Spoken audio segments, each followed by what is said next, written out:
बिस्मिल्लाहिर्रहमानिर्रहीम। अस्सलाम वालेकुम नाज़रीन, आप यूट्यूब चैनल देख रहे हैं। मैं इमरान खान हूँ। आज बहुत इंपॉर्टेंट दिन है। आज पाकिस्तान तहरीक इंसाफ का इस हफ़्ते का जो एहतजाज है उसका आगाज़ हो रहा है और 3 शहर हैं, बावलपुर में, फैसलाबाद में और तीसरा शहर है मियाँ वाली।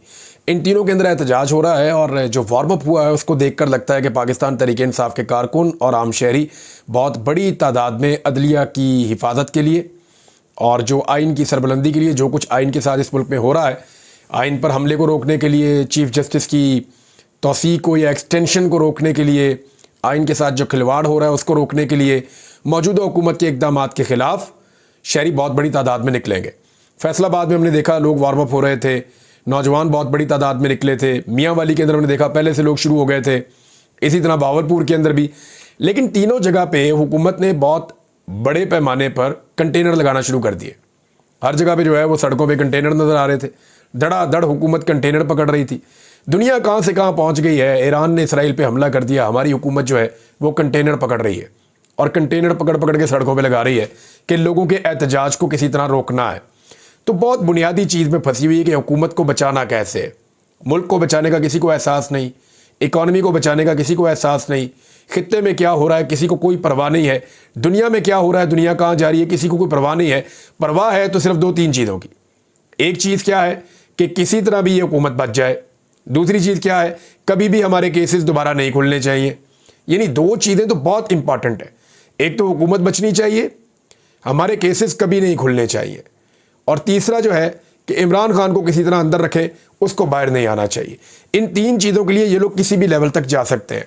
बहरहाल आज के दिन में जो वाइब्स आ रही हैं या जो चीज़ें सामने आ रही हैं उससे तो पता चलता है कि मोमेंटम बड़ा ज़बरदस्त पकड़ेगी पाकिस्तान तहरीक इंसाफ।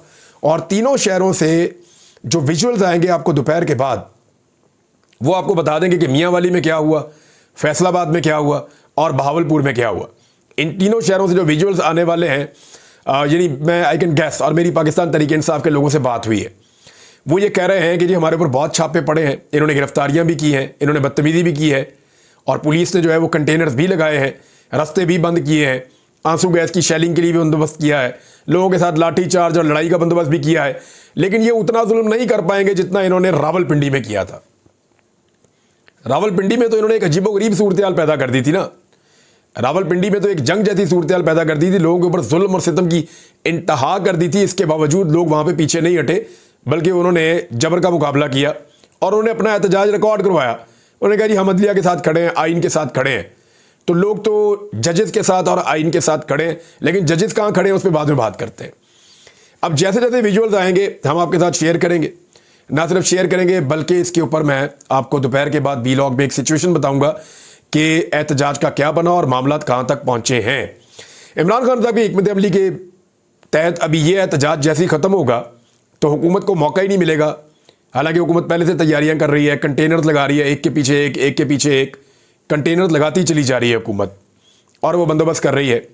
और इस मरतबा ऐसे नहीं होता कि वो कंटेनर सिर्फ एक लेयर लगाते हैं, वो लेयर के पीछे लेयर लगाते हैं, उसके पीछे लेयर लगाते हैं ताकि मशीनरी भी आए तो धकेलने में मुश्किल हो।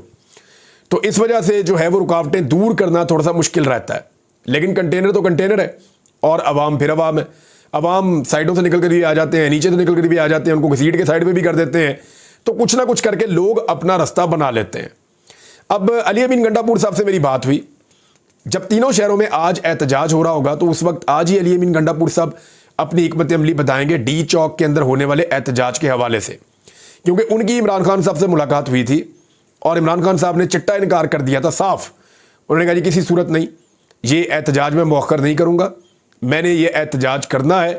क्योंकि देखें यही वो दिन है जिनके अंदर आपको इस हुकूमत का मुकाबला करना है। अगर हुकूमत का मुकाबला ना किया, अदालत से हुकूमत ने अपने फैसले ले लेने और लोटे पैदा करके या लोटे लाकर उनके ज़रिए से फ्लोर क्रॉसिंग करवा के एक आईनी तरमीम की कोशिश करनी है। और अगर ये कर लिया तो मामला फिर लंबा लटक जाएगा। नंबर गेम क्या है वो आपको बाद में बताता हूँ, लेकिन फौरी तौर पे फिर इस्लामाबाद आ रहा है, इस्लामाबाद के बाद लाहौर आ रहा है। तो हर तरफ एक हुकूमत को थरथली पड़ी हुई है और इमरान खान साहब ने जेल में बैठकर हुकूमत को दीवार के साथ लगा दिया है। जेल में बैठा हुआ कैदी नंबर 804 बाहर बैठे हुए बहुत सारे लोगों पर, पूरे सिस्टम के ऊपर वो भारी पड़ रहा है। तो फिर उससे माफ़ी मांग लें या उससे बात कर लें। देखिए पाकिस्तानियों ने ये जिद पकड़ ली है कि इमरान खान ये मुल्क चलाएगा। वजह यह है कि लोगों ने उसको वोट डाला और फार्म 47 के ऊपर जाली हुकूमत लाके बैठा दी गई।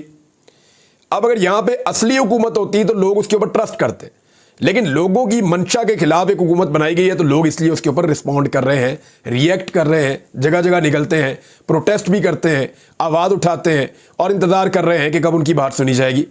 बहरहाल जितनी जल्दी बात सुनी जाए उतना ज़्यादा सिस्टम समझदारी का मुजाहरा करेगा, अदरवाइज फिर सिस्टम को सफ़र करना पड़ेगा। अब ये तो है एहतजाज वाला सारा सिलसिला। गंडापुर साहब की इमरान खान साहब से जब बात हुई तो उन्होंने किसी किस्म का कंप्रोमाइज़ करने से इनकार किया है। और मैंने जब गंडापुर साहब से पूछा तो उन्होंने कहा जी हम अभी एक असेंबली बना रहे हैं कि हमने इस्लामाबाद कैसे पहुंचना है, कितने लोगों को लेकर जाना है और किस तरीके से हम जाएंगे। और इमरान खान साहब का फैसला अटल है, वो ये कह रहे हैं कि हर हाल में हमने एहतजाज करना है। लेकिन गंडापुर साहब ने एक बात की कि सिचुएशन ऐसी बन जाती है कि पुलिस इतनी ब्रूटल आंसू गैस की शेलिंग कर रही है इस मरतबा, और स्ट्रेट फायर भी हुए हैं और रबड़ की गोलियां भी वो मारते हैं कि कारकुनों को होल्ड करना बहुत मुश्किल हो जाता है। देखिए, पहले वाले अली अमीन गंडापुर में और इस अली अमीन गंडापुर में एक फ़र्क है। पहले वाला अली अमीन गंडापुर वज़ीर आला नहीं था सूबे का, उसके लिए लॉ एंड ऑर्डर का मसला ही नहीं था। वो जाता था, इमरान खान जो कहते थे वो वहाँ जाके ब्रेकें लगाता था, वो पूरा काम करता था। इस मरतबा जिन लोगों को वो साथ लेकर चलता है उनकी ज़िंदगी की रिस्पॉन्सिबिलिटी भी है, फिर लोगों के जज्बात भी होते हैं।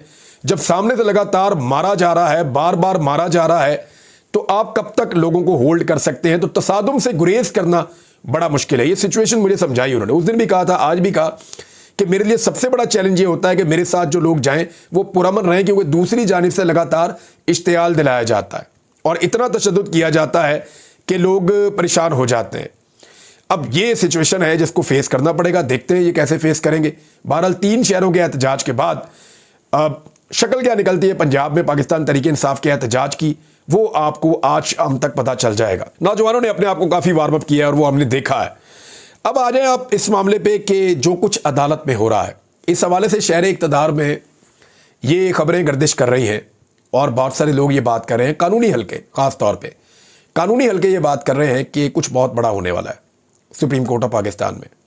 अब इसके लिए 3-4 ऑप्शन हैं जिन पे लोग बार बार जोर दे रहे हैं कि इनमें से कुछ एक हो जाएगा। यानी मैंने बहुत सारे लोगों से पूछा कि क्या ये जजेस कंप्रोमाइज़ कर लेंगे, ये जो चीज़ें हुई हैं क्या इन चीज़ों को बर्दाश्त कर लिया जाएगा, क्या कादी फ़ायद ईसा साहब जैसे चाहेंगे वैसे चीज़ें करते चले जाएंगे और इसका कोई इम्पैक्ट नहीं आएगा, कोई इसका बंद इसके आगे नहीं बांधा जाएगा। तो इस पर मुझे जो बेशतर लोग हैं उन्होंने कहा जी ऐसा होगा नहीं। मैंने कहा जी क्यों नहीं होगा? उन्होंने कहा जी इसलिए नहीं होगा कि कादी साहब जाने वाले हैं और मंसूर अली शाह साहब आने वाले हैं, और दूसरी बात यह है कि पाकिस्तान भर के वकला की अक्सरियत इस वक्त कादी फ़ायद ईसा साहब के साथ नहीं, मंसूर अली शाह साहब के साथ खड़ी हुई है। तो मंसूर अली शाह साहब एक बहुत बड़ी हकीकत है और उनकी सुप्रीम कोर्ट ऑफ पाकिस्तान में मौजूदगी जो है वो ऐसे नहीं होगा कि ये मामला आया और गया और चला गया। कुछ ना कुछ होने वाला है।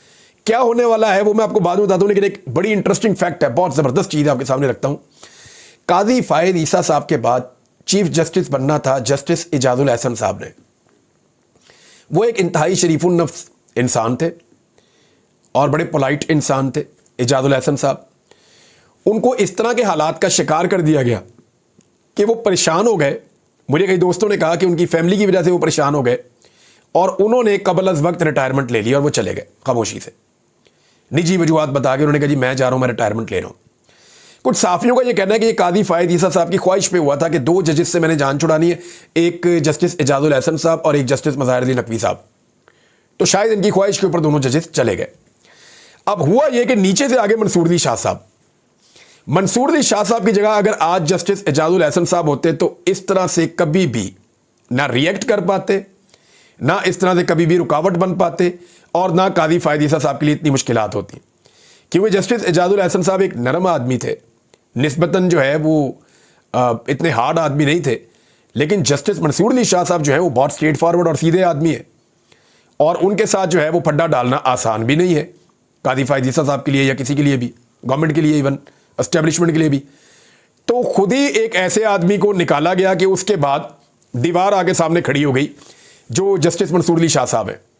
तो जो मैं आपको समझाना चाह रहा हूँ वो एक्चुअली आपको समझ आ गई बात कि जस्टिस इजाजुल एहसन साहब होते तो आज इनके लिए हालात कुछ और होते, लेकिन इन्होंने उनको खुद रास्ते से हटाया और अब भुगत रहे हैं। तो जो आदमी भी घड़ा खोदता है उसमें जाकर खुद ही गिरता है।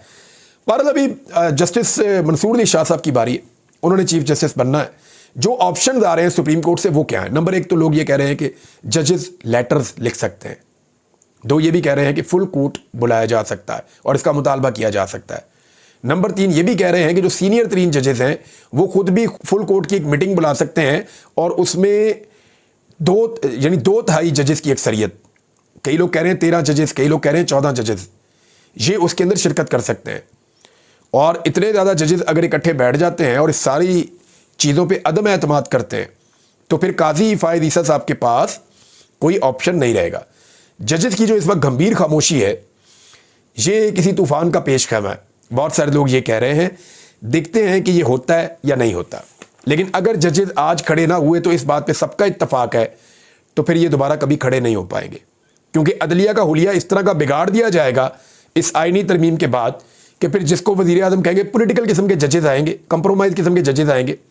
हर वक्त जजेस इसी चक्कर में रहेंगे कि हुकूमत को खुश रखो ताकि आपको तरक्की मिलती जाए। तो ये सारा मामला ऐसा हो जाएगा कि अदलिया का एहतराम, अदलिया की ताकत वो ख़त्म हो जाएगी, अदलिया की जो पावर है वो उसके पास नहीं रहेगी। तो ये मौका है जजेस के पास कि उन्हीं को खड़ा होना पड़ेगा। वकला तहरीक चलाते भी रहेंगे तो कोई फ़र्क नहीं पड़ता, काजी साहब को इससे फ़र्क ही कोई नहीं पड़ता कि बाहर पाकिस्तानी उनके बारे में क्या कह रहे हैं। यानी जिस तरह से आज बाहर बात हो रही है, मुझे नहीं लगता कि इस सिस्टम में किसी को परवाह है। जो कुछ भी आज लोग कह रहे हैं या जो कुछ भी आज लोग सोच रहे हैं इदारों के बारे में, मुझे नहीं लगता किसी को इस बात की परवाह है। अगर परवाह होती तो आपको नजर आ जाती। तो अगर जजेस ये सोचकर बैठे हैं कि लोग प्रेशर बनाएंगे या वकला बनाएंगे, तो नहीं। जजेस को अगर लगता है कि नाइंसाफ़ी हो रही है तो नाइंसाफ़ी के खिलाफ खड़े होना सबसे पहले उनकी जिम्मेदारी है। जो जज अपने साथ नाइंसाफ़ी बर्दाश्त कर सकता है वो अवाम को इंसाफ नहीं दे सकता। ये बात लिखी पड़ी है। अब आगे के एक और डेवलपमेंट है जो मुझे आपके साथ शेयर करनी है कि बंदे जो हैं पाकिस्तान तहरीक इंसाफ के, उनके साथ क्या बन रहा है। देखिए, हुकूमत के पास 215 बंदे हैं। 215 में से एक बंदा वोट डाल नहीं सकता, वो है स्पीकर। 214 रह गए। 2 बंदे मैंने आपको बताया हुकूमत के टूट गए हैं अब तक की इतला के मुताबिक, तो 212 रह गए। अब मौलाना फजलुर रहमान साहब ने तो साफ कह दिया जी मैं नहीं आ रहा।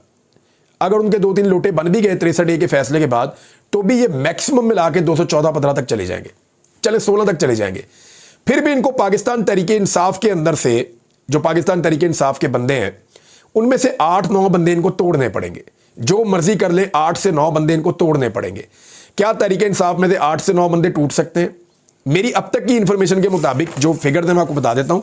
उस्मान चौधरी साहब कंप्रोमाइज्ड हैं, उनकी फैमिली ने भी कह दिया है, उनके चचा ने भी कह दिया है। ज़हूर कुरैशी और औरंगजेब खिची साहब डामाडोल हैं अभी तक। जिन लोगों से भी मेरी बात होती है वो कहते हैं जी ये पल्ला नहीं पकड़ा रहे, ये अभी तक कोई बात ही नहीं सुन रहे, ना कर रहे। तो ये 3 लोग हो गए। अगर इन 3 वोटों को आप हुकूमत की तरफ गिने भी तो उनको फिर भी 5-6 वोट चाहिए। तो क्या वो ये 5-6 वोट हासिल कर सकते हैं? आ जाए ज़रा जायज़ा ले लेते हैं। रियाज फतियाना साहब जो हैं वो हलफ दे चुके हैं। उनकी फैमिली जो है वो ये कह रही है, बार बार मुझे भी रब्ता किया उन्होंने कि जनाब ये खबर हम आपको दे रहे हैं कि वो पाकिस्तान में नहीं है, पाकिस्तान से बाहर है और हम किसी सूरत किसी तरमीम में वोट नहीं डालेंगे।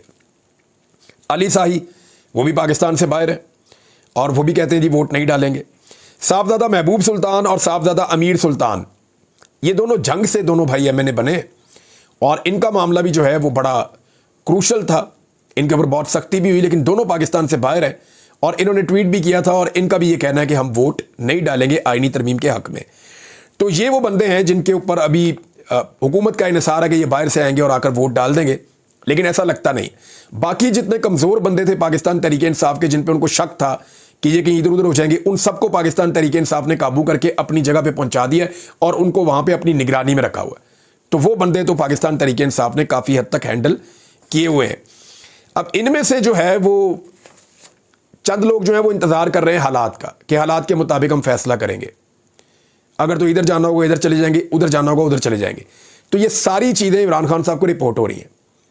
इमरान खान साहब ने ये कहा था थोड़े दिन पहले कि जो 3 बंदे आपको कंफर्म हो गए हैं ना, उन 3 बंदों को इससे पहले कि वो आपको जवाब दें, आप उन तीनों को पार्टी से निकाल के कारकुनों को साफ बता दें, फिर इलाके के अवाम जाने, कारकुन जाने और वो बंदे जाने, इनको निशाने इबरत बनाए, इनको पार्टी से किक आउट करें। इमरान खान साहब ने तो ये कहा था और उसके पीछे एक मकसद था। मुझे लगता है कि इमरान खान साहब ने इसलिए ये करना चाहा कि उन्हें पता था ये बंदे अगर टूट गए तो वापस तो आएंगे नहीं, कंप्रोमाइज़ हो गए। लेकिन एक बात इससे हो जाएगी कि बाकी लोग जो हैं उनको कान हो जाएंगे और वो होशियार हो जाएंगे, खबरदार हो जाएंगे कि जनाब ये पार्टी से किक आउट करते हैं, बंदे के साथ होता क्या है। तो एक दफ़ा झलकियाँ अगर इनके हल्कों में चल जाती और लोग प्रोटेस्ट करते और इनकी सियासत को तबाह होता हुआ बाकी लोग देखते तो उससे एक इम्पैक्ट आता। तो इमरान खान साहब की हिकमत अमली तो ये थी, लेकिन पार्टी ने हत्तुल इम्कान कोशिश की है कि कुछ भी करके इन बंदों को काबू किया जाए, जैसा कि उन्होंने एक दो पार्टी ने किए भी हैं। ऐसा नहीं है कि पार्टी का मौक़िफ़ बिल्कुल गलत था, पार्टी ने एक दो बंदे इनमें से काबू किए भी हैं।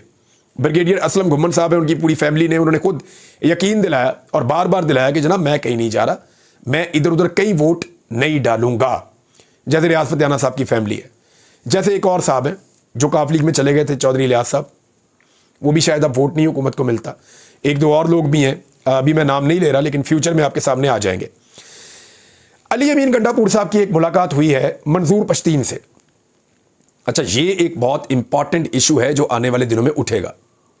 इसके ऊपर मैं पूरा एक अलग वीलॉग करूंगा, आपको बताऊंगा कि ये जरगा होने क्या जा रहा है। बताओ, आपको सिर्फ इतना बताता हूं कि अफगानिस्तान में एक लोया जरगा होता है जो बहुत बड़ा जरगा होता है। पूरा अफगानिस्तान जो है उसके फैसले वहां हो जाते हैं, और वो कोई एक पॉलिटिकल पार्टी नहीं करवा रही। लोग कह रहे हैं वो पीटीएम का है या मंजूर पश्तीन साहब का है, नहीं, वो उसको होस्ट कर रहे हैं, वो उसके मेज़बान हैं। उन्होंने सबको दावत दी है। इसमें तमाम पॉलिटिकल पार्टीज़ के लोग होंगे, इसमें तमाम मकातब फ़िक्र के लोग होंगे, तमाम कबाइल के लोग होंगे, जितने मुशीरान हैं वो सारे इसके अंदर आएंगे, जितने बड़े बड़े सरदार हैं वो सारे इसके अंदर पहुंचेंगे, और ये सारे खैबर में इकट्ठे हो रहे हैं। सूबाई हुकूमत वहाँ पे सिक्योरिटी प्रोवाइड करेगी। अली अमीन गंडापुर की एक मुलाकात भी हुई है मंजूर पश्तीन साहब से। तो ये एक ग्रैंड जरगा होने जा रहा है जो 3 दिन तक जारी रहेगा। इस हवाले से जो है वो पाकिस्तान के इदारों में खासी बेचैनी भी है कि पता नहीं अब ये क्या फ़ैसला करेंगे और मामला किस तरफ ले जाएंगे, क्योंकि पश्तून तहफ़्फ़ुज़ मूवमेंट का या खैबर पख्तूनख्वा के अंदर कबायली का जो मुशीरान है या उनका बड़ा एक हार्ड स्टांस है। ऑपरेशन के हवाले से लेकर, लापता अफराद के हवाले से लेकर, चेक पोस्टों के हवाले से लेकर, और दीगर बहुत सारी चीज़ें हैं, बेशुमार चीज़ें हैं। यानी उनके तरक्याती मंसूबे भी हैं, प्रोग्राम्स भी हैं, बजट में हिस्सा भी है, उनके अपने इलाकों की डेवलपमेंट्स भी हैं, उनके अपने कुछ और दीगर चीज़ें भी हैं। तो ये सारी चीज़ें वहाँ पे इकट्ठी होने जा रही हैं। अली अमीन गंडापुर साहब की मुलाकात हुई मंजूर पश्तीन साहब से, और उन्होंने कुछ यकीन दहानियाँ भी करवाई हैं। ये क्योंकि टॉपिक एक अलग है, इस पर पूरा एक अलग वीलॉग करके मैं रखूँगा, और आपको पता चलेगा उसमें कि एक्चुअली इसकी इंपॉर्टेंस क्या है, होने क्या जा रहा है, और इसका आउटकम क्या हो सकता है, और इस दफ़ा तरीक़ाकार क्या होगा। ये इतना सिंपल नहीं होगा, इसके असरात बहुत गहरे होंगे और दूर रस होंगे। लेकिन क्या होंगे, एक और वीलॉग में बात करेंगे। अब तक के लिए इतना ही। अपना ख्याल रखिएगा, अपने इस चैनल का भी। अल्लाह हाफ़िज़।